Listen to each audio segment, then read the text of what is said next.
How to make Photo Shuffle Wallpaper on iPhone. Let's get started. First, launch your Settings app.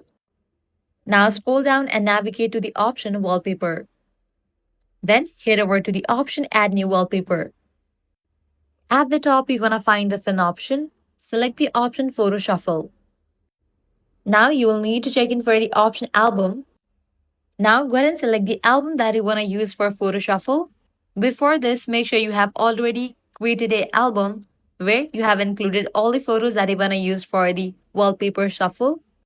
Now click on Shuffle Frequency and you can select on tap, hourly, daily, or on lock. I'm gonna set it to on tap.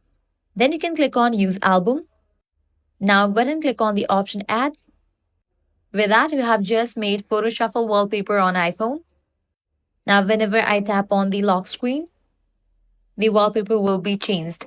So this is how you can easily make Photo Shuffle wallpaper on iPhone.